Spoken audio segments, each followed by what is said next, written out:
நீங்கள் வளர்க்குற செடியை பார்த்து உங்களோட கூட நீங்கள் ஒப்பிட்டு பாருங்கள். நான் கர்த்தரை விரும்புகிறேன், தோட்டக்காரனாகிய பிதாவுக்கு அவன் விரும்புகிற கனியை கொடுக்கிறவனாய் நான் வளர்ந்து கொண்டிருக்கிறேனா? ஹல்லேலூயா சொல்லுங்கள். ஆமென், ஸ்தோத்திரம்.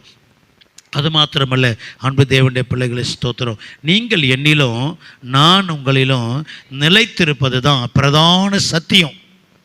இந்த சத்தியத்தை நீங்கள் மறக்கக்கூடாது. நீங்களும் ஆண்டவருக்குள்ளேயும் ஆண்டவர் உங்களுக்குள்ளேயும் நிலைத்திருக்கிறதா என்னது பிரதான சத்தியம். வேணா எழுதி வச்சுக்கோங்க. ஹல்லேலூயா. இந்த சத்தியத்தை சாகிற வரைக்கும் மறக்கக்கூடாது. நீ வாழ்ந்து சுகித்துற வரைக்கும் மறக்கக்கூடாது. ஹல்லேலூயா. சரிங்களா? அது மாத்திரமல்ல, ஸ்தோத்திரம், அந்த கனி கொடுக்கல அப்படின்னா அந்த அந்த அந்த அந்த என்ன செய்யுமா? ஒரு ஊழியக்காரர் சொல்கிறாரு, சிரிப்பா தமாசுக்கு சொல்கிறாரு, கனி கொடுக்காத கவனிங்க, செடி அக்னியிலே போடப்படுகிறது போல கனி கொடுக்காத ஒரு விசுவாசிக்கு சனி பிடிச்சிடுமா? என்ன பிடிச்சிடுமா? அவர் சொல்கிறார், நான் சொல்லலை, எங்கள் பாஸ்டர் என்ன தான் சொல்கிறாருன்னு சொல்லிடக்கூடாது. போய் பொதுவாக அவர் பெரிய ஊழியக்காரர் சொல்கிறாரு, கனி கொடுக்காத ஒரு விசுவாசி வாழ்க்கையில் என்ன பிடிச்சிடுமா? அப்போ எப்படி கனி கொடுக்கணும்? இந்த வேத வசனத்தை அனுதினமும் வாசிக்கணும், அது சொல்கிறபடி கீழ்ப்படியணும், அது சொல்கிற மாதிரி வாழணும், அது சொல்கிற மாதிரி பரிசுத்தமாக இருக்கணும். ஹல்லேலூயா. அது சொல்கிற மாதிரி என்ன செய்யணும்? கனி கொடுக்கிறவர்களாய் காணப்படணும். அதுதான் இங்கே சொல்லுது பாருங்கள். யோவான் அந்த 6வது வசனம் படிக்குமா? 6வது வசனம்.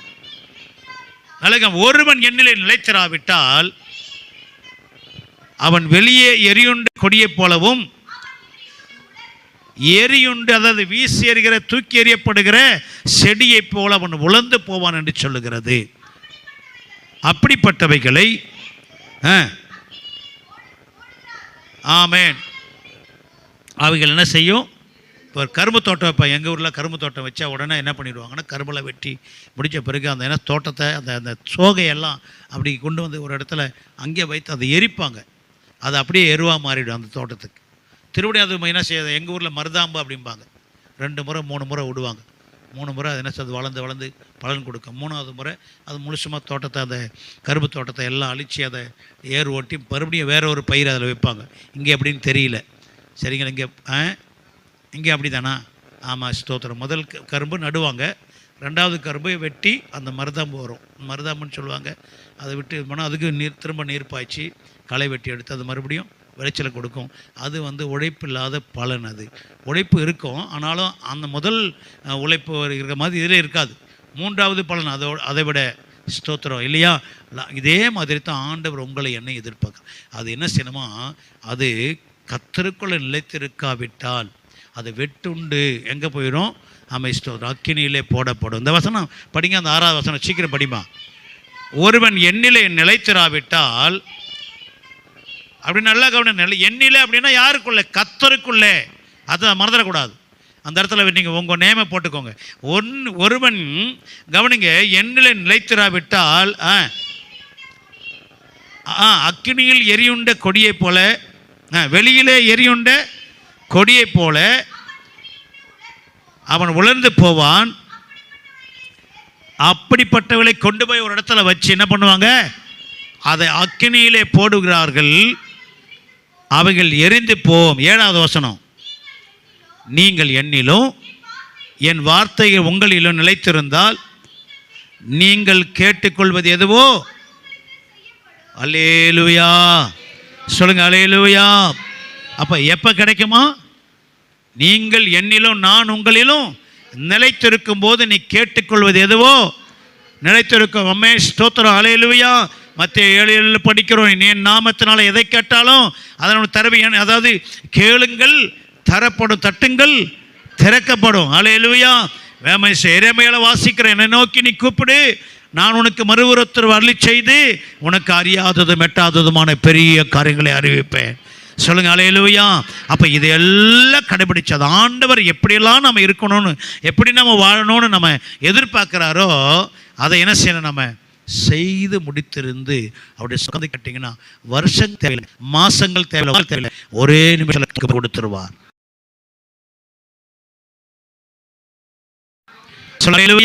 ஒரு நிமிஷத்தில் உங்க முழங்கால்களுக்கு பதில் வந்துடும். சொல்லுங்க அல்லேலூயா. நீங்கள் காத்திருக்க வேண்டியதில்லை.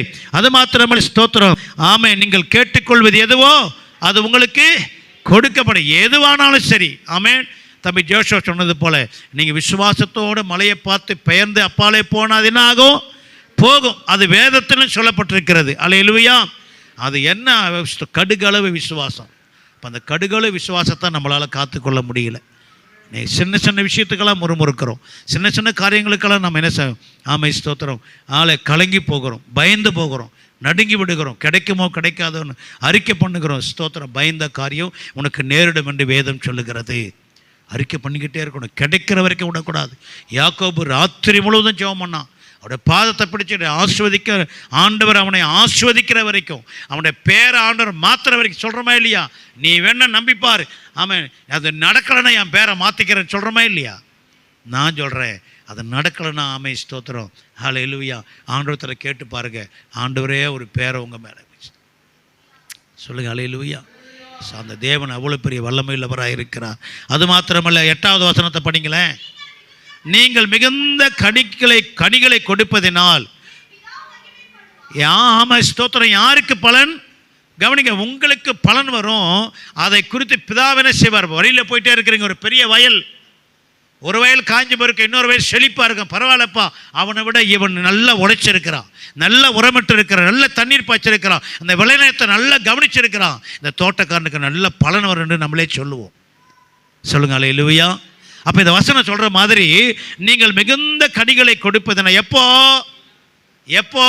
தேவன் விரும்புகிற வாழ்க்கை, தேவன் விரும்புகிற பரிசுத்தம், தேவன் விரும்புகிற வசனத்துக்கு கீழ்ப்படிதல், தேவன் விரும்புகிற ஆமென் உபவாச நாட்களிலே உபவாசம் பண்ணுதல், ஜெபம் பண்ணுகிற நேரங்களிலே ஜெபம் பண்ணுதல், வேத வாசிக்கிற நேரத்தில் வேத வாசித்தல், திருச்சபைக்கு கீழ்ப்படிதல், சட்டத்திட்டங்களுக்கு கீழ்ப்படிதல். அல்லேலூயா. இதெல்லாம் முடிந்து வந்து தேவ சமுத்திரம் உட்காரும் பொழுது நீங்கள் கேட்டுக்கொள்வது எதுவோ அது உங்களுக்கு கொடுக்கப்படும். மாத்திரமல்ல, நீங்கள் மிகுந்த கனிகளை கொடுப்பீர்கள், என் பிதா அதன் மூலமாய் ஆண்டவருடைய நாமம் அப்பதாங்க மகிமைப்படும். அல்லேலூயா. எப்போ மகிமைப்படும்? எப்போ மகிமைப்படும்? ஆமென். மிகுந்த கனி எப்போ கொடுப்பீங்க? ஆமென். அவருடைய வார்த்தையிலே நிலைத்திருந்து, அவருடைய வார்த்தையின்படி வாழ்ந்து, அவருடைய வார்த்தையின்படி பரிசுத்தமாய் நின்று. அல்லேலூயா. ஆமென் ஸ்தோத்திரம். அவர் எதிர்பார்க்கிற கனி கொடுக்கும்போது அவருடைய நாமம் மகிமைப்படும் என்று வேதம் சொல்லுகிறது. 2வது சொல்கிறார் பாருங்க, அவர் நாமம் மகிமைப்படுறது மட்டுமில்லை, அவருக்கு யாராக இருப்பீங்களா? நான் உண்மையாக இப்போ சொல்கிறேங்க. அல்லேலூயா. வருகிற இந்த ஆசீர்வாதத்தை எல்லாம் ஆமென் ஸ்தோத்திரம், ஆமென், நீங்கள் கர்த்தருக்கென்று சொல்லி அதை என்ன பண்ணுங்கள், நீங்கள் கர்த்தரை மகிமைப்படுத்திக்கிட்டே இருங்களேன். ஒரு நாள் ஆண்டவர் பாருங்கள், வேதத்தை வச்சிருக்கிறவங்க எல்லாரையும் சிஷ்யனை ஆண்டவர் மாற்றிடுவார். நீங்கள் உட்காந்துருக்கிற எல்லாருமே இப்போ ஊழியக்காரங்க தான். ஒரு மனுஷனை போய் சுவிசேஷத்தை அறிவித்து ரட்சிப்புகளை கொண்டு வந்து திருச்சபையில் அமர வச்சுட்டீங்கனாலும் நீங்கள் யார் தான்? நீங்கள் ஊழியக்காரன் தான் என்பதை மறந்துடக்கூடாது. அல்லேலூயா. இதுதான் இந்த வசனத்தின்படி முறைப்படி நடக்காதனால தான் அநேக பேர் என்ன பண்ண, வேதத்தை எடுத்துக்கிட்டு ஆமை ஸ்தோத்திர ஊழியக்காரன்ட்ட கோச்சிக்கிட்டு, சபையில் இருக்கிறவங்கள கோச்சிக்கிட்டு, அவர் போய் 10 பேரை கூட்டி வச்சுக்கிட்டு நான் ஊழியக்காரன் பறைசாட்டி கொண்டு இருக்கிறோம். இது உண்மையான கனி கொடுத்தல் அல்ல. புரியுதா உங்களுக்கு? சொல்லுங்கள் அல்லேலூயா. உண்மையான அவருக்குள்ளே நிலைத்திருக்கணும், அவர் உங்களுக்குள்ளே நிலைத்திருக்கணும். அதுதான் மிகுந்த கனிகளை கொடுக்கிறது. அது மாத்திரமல்ல, பாருங்கள், ஏசாயா தீர்க்கதரிசன புஸ்தகம் 5ஆம் அதிகாரம் 2வது வசனம். சீக்கிரம் படிங்க, வேகம் படியுமா. ஏசாயா தீர்க்கதரிசன புஸ்தகம் 5ஆவது அதிகாரம் 2வது வசனம்.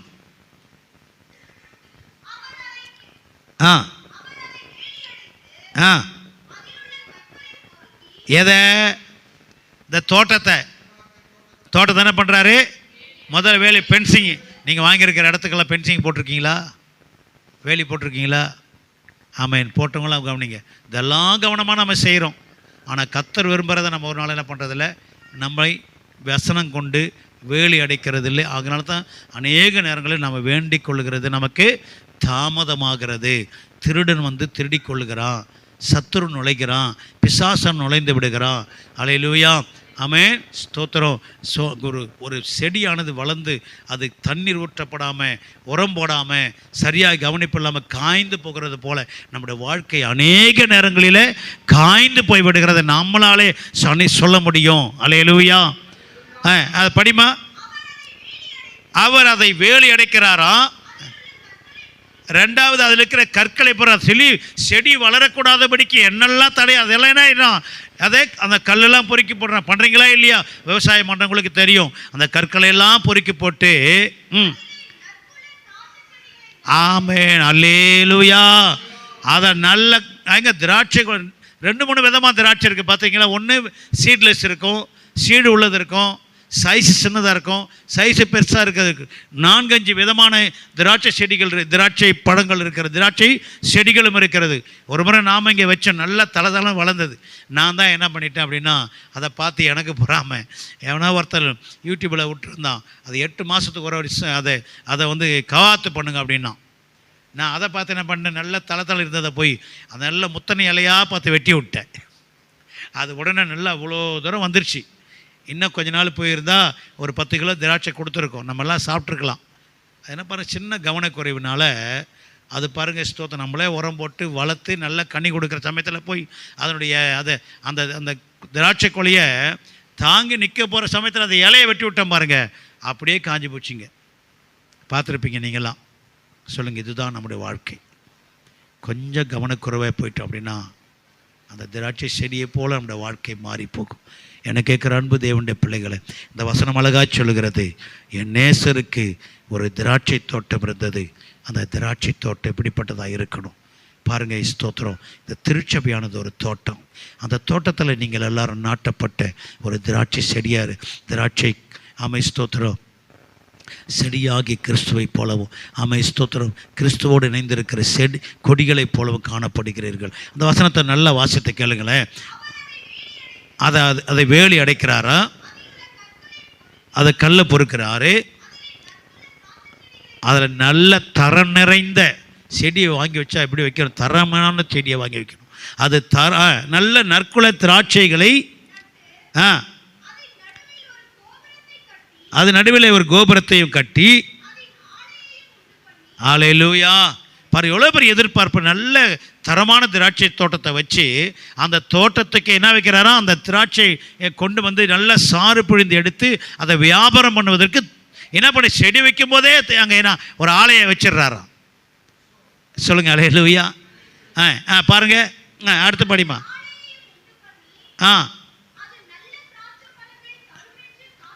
பார், அது காத்திருந்தார், அதுவோ கசப்பான திராட்சை, கசப்பானதை தந்தது. அல்லேலூயா. அப்போ அந்த தோட்டத்தை வச்சது வேஸ்ட்டு, செடியை நட்டது வேஸ்ட்டு, அது கொடியை வச்சு செடியை நட்டது வேஸ்ட்டு, அதை பராமரித்ததெல்லாம் வேஸ்ட்டு. ஆலையை வேறு முன்னாடி நான் அதை நம்பி என்ன எதை வச்சுட்டாரு, ஆலையை வச்சுட்டாரு. ஒரு நல்ல விளைஞ்சி தரமான ஒரு திராட்சை கொலையை கொடுக்கும்.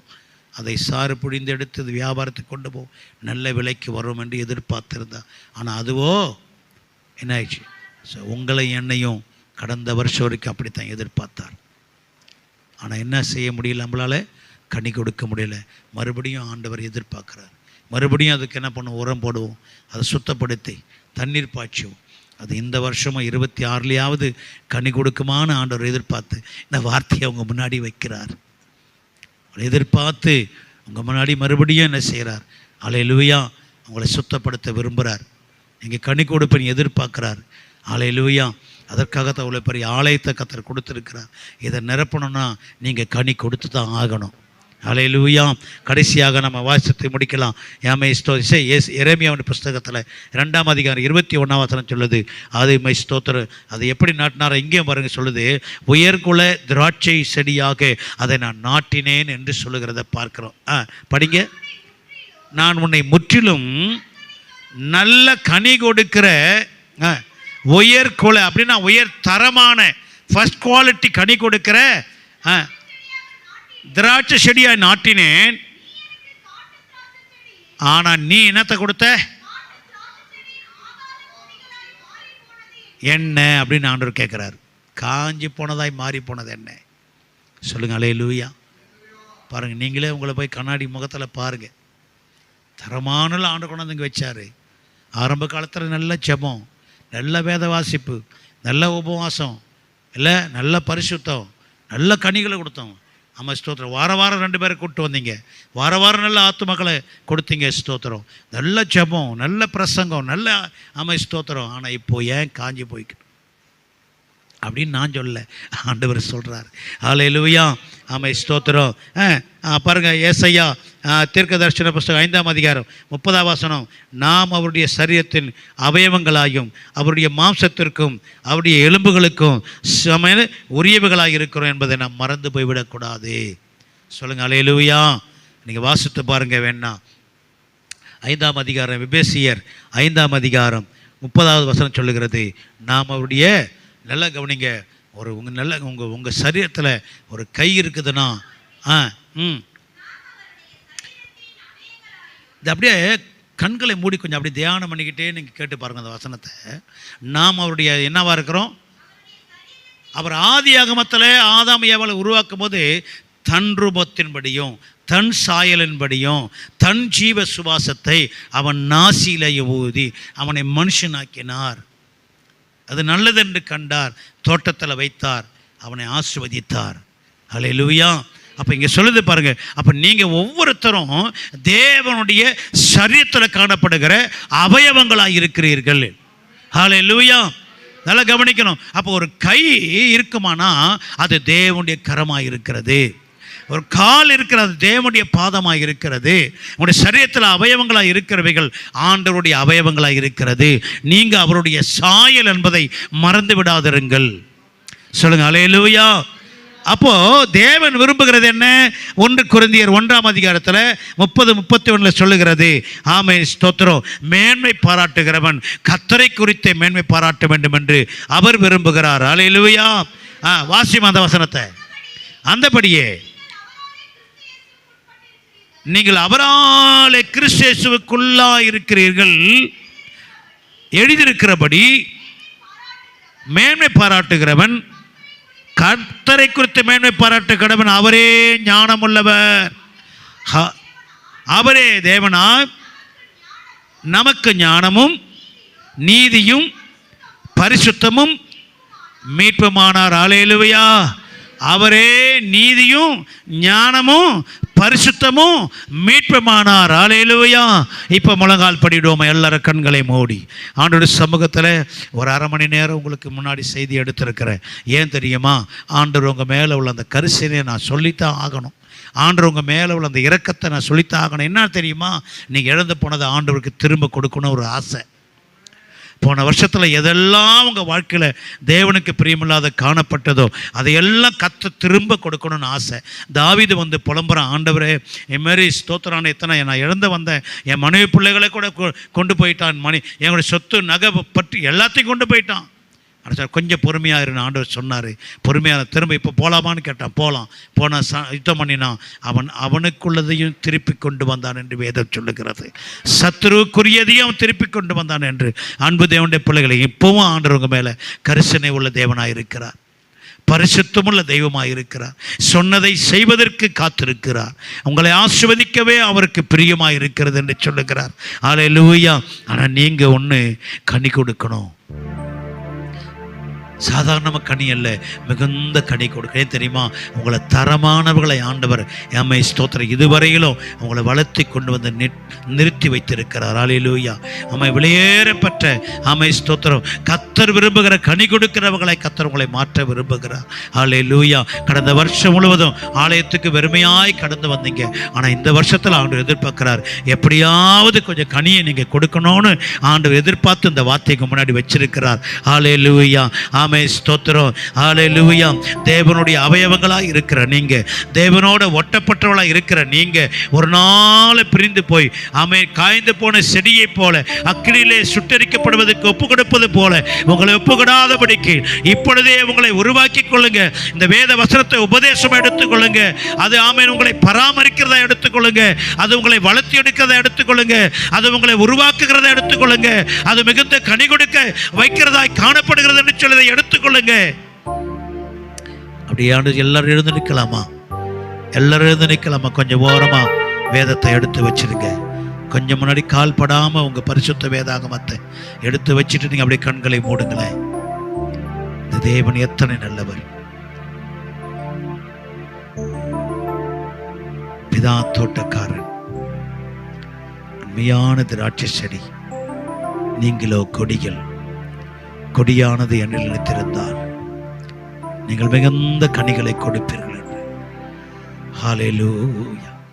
நான் உங்களிலும் நீங்கள் என்னிலும் நிலைத்திருந்தால் நீங்கள் மிகுந்த கனிகளை கொடுப்பீர்கள். ஆவியின் கனிகள் 9, ஆவியின் வரங்கள் 7 உங்க வாழ்க்கையில் நிலைத்திருந்தா அவர் விரும்புகிற கனியை கொடுக்க ஆண்டவர் உங்களை உருவாக்கப்படும். அவருடைய கையில் ஒப்பு கொடுப்போம். ஹல்லேலூயா. ஆமென். ஸ்தோத்திரம். ஹல்லேலூயா.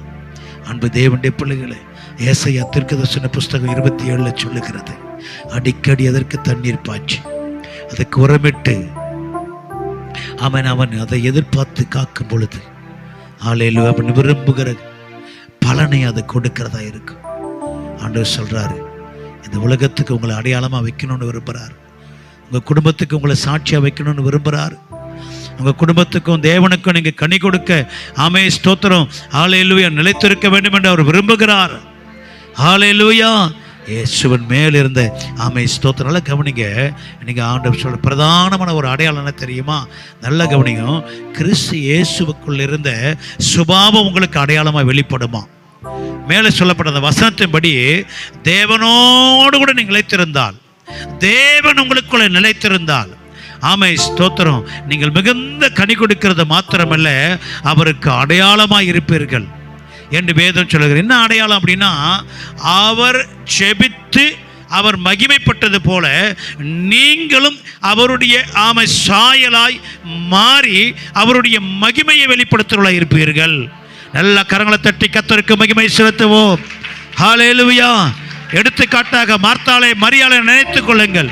இந்த மார்த்தாளும் மரியாளும் பாருங்க, தேவன் வருகிறேன் உன் வீட்டிற்கு நான் வரப்போகிற சொன்னவுடனே மார்த்தாளோ சரீரத்துக்குரியவைகளுக்காக அவள் கவலைப்பட்டு அவருக்கு என்ன செய்ய வேண்டும் என்று சொல்லி கர்த்தர் அடுப்பின் அடியிலே போய் கிடந்தால், கர்த்தரை மறந்தால், கர்த்தரை பெற்றுக்கொள்வதை விலக்கி விட்டால், கர்த்தருக்கு பயப்படுகிறதை விட்டால், கர்த்தருடைய வார்த்தை கேட்பதற்கு மறந்தால், உலகத்தின் சுகபகமான இச்சைகளுக்கு தன்னை ஒப்பு கொடுத்தால், தேவன் வந்து அமரும் பொழுது மரியாளோ தேவனுடைய பாதத்தின் அருகே அமர்ந்து அவள் நல்ல பங்கை தெரிந்து கொண்டாள். நீயோ உனக்காகவோ உன் சரீரத்திற்காகவோ நீ கவலைப்படுகிறாய். இவளோ என் ராஜ்யத்தை குறித்து ஹல்லேலூயா அறிந்து கொள்வதற்காக என் பாதத்தில் வந்து நல்ல பங்கை தெரிந்து கொண்டாள் என்று சொல்லி தேவ சமூகத்தில் வந்து நிற்கிற அன்பு தேவனுடைய பிள்ளைகளே, தேவனால நாட்டப்பட்ட உயர்தர நற்குலைகளாய் திராட்சை ஸ்தோத்திர குலைகளாய் வந்து நிற்கிற தேவனுடைய பிள்ளைகளே, ஒரு விசை கண்களை மூடி எல்லாரும் கர்த்தரை ஸ்தோத்திரிப்போம். ஹல்லேலூயா. ஆமென். ஆண்டவர் சொல்றாரு, என் அன்பிலே நடந்து கொள்ளுங்கள், ஒருவன் அன்பில்லாதவன் ஒன்றுமில்லாதவன் என்று வேதம் சொல்லுகிறது. அன்பு பிரதானமானது, அதைவிட சிநேகம் அதைவிட பிரதானமானது என்று ரோமர் 5:5 சொல்லப்பட்டிருக்கிறது. பரிசுத்த ஆவியானவளாலே அருளப்படுகிறத தேவ அன்பு உங்களை விட்டு ஒரு நாள் பிரியக்கூடாது, ஒரு நாள் பிரியக்கூடாது. இயேசுவுக்குள்ளாக ஸ்தோத்திரம் நீங்கள் ஸ்தோத்திரம் ஹல்லேலூயா நிற்பீர்களானால் எப்போதும் அவருக்குள்ளே சந்தோஷமாய் இருப்பீர்கள், அவருக்குள்ளாய் கனி கொடுப்பீர்கள், அவருக்குள்ளாய் பரிசுத்த ஜீவிதமாய் வாழ்வீர்கள் என்று வேதம் சொல்லுகிறது. அது மாத்திரமல்ல, நீங்கள் வீட்டில் போய் உங்களை தியானத்திற்காக ஒரு வார்த்தை சொல்றேன். லூக்கா எழுதின சுவிசேஷம் 4வது அதிகாரத்தை முழுவதுமாய் இப்போ வாசிங்க. 32வது வசனம், 36வது வசனம், 37வது வசனம். ஹல்லேலூயா. அவருடைய போதகத்தை குறித்து சீஷர்களும் அங்கிருந்த சகல ஜனங்களும் ராஜாக்களும் ஆச்சரியப்பட்டு போனார்களாம். நான் சொல்றேன், இன்னைக்கு முதற்கொண்டு நீங்க பேசுகிற வார்த்தை, வாழ்கிற வாழ்க்கை, பார்க்கிற பார்வை, உங்களுடைய முக தரிசனம் எல்லாம் பிரகாசிக்கும் பொழுது உங்களை சுற்றி இருக்கிற சகல ஜாதிகளும் உங்களை பார்த்து கர்த்தருடைய மகிமையை காண்பார்கள். கரங்களை தட்டி கர்த்தருடைய நாமத்தை மகிமைப்படுத்துவோமா? எல்லாரும் ஸ்தோத்திரம் பண்ணுமா? ஹல்லேலூயா. ஆமென். பள்ளங்கள் எல்லாம் நிரம்பிட வேண்டும், மலைகள் குன்றுகள் தகர்ந்திட வேண்டும், கோணலானவை நேராகணும், கரடானவை சமமாகணும், நல்ல கனிகொடா மரங்கள் எல்லாம் வெட்டுண்டு அக்கினியில் போடப்படும். நல்ல கனிகொடா மரங்கள் எல்லாம் வெட்டுண்டு அக்கினியில் போடப்படும். ராஜா வருகிறார் ஆயத்தமாவோ, இயேசு வருகிறார் எதிர்கொண்டு செல்லுவோ. நம் ராஜா வருகிறார் ஆயத்தமாவோ, இயேசு வருகிறார் எதிர்கொண்டு செல்லுவோ. பள்ளங்கள் எல்லாம் நிரம்பிட வேண்டும், மலைகள் குன்றுகள் தகர்ந்திட வேண்டும். கோணலானவை நேராகணும், கரடானவை சமமாகணும். நீங்கள் அவர் நிலைத்திருந்தார், அவர் உங்களுக்குள்ள நிலைத்திருந்தார், நீங்கள் மிகுந்த கனிகளை கொடுப்பீர்கள். கரங்களை தட்டி கர்த்தரை மகிமைப்படுத்தி இந்த ஆசீர்வாதத்தோடு புறப்பட்டு போங்கள். கர்த்தர் விரும்புகிற கனியை கொடுக்க செழிப்பாய் வளருங்கள். வேத உங்களை போஷித்து நடத்தட்டும். அவரே உங்களுக்கு தோட்டக்காரரும் எஜமானனுமாய் உங்களை காத்து நடத்துவாராக.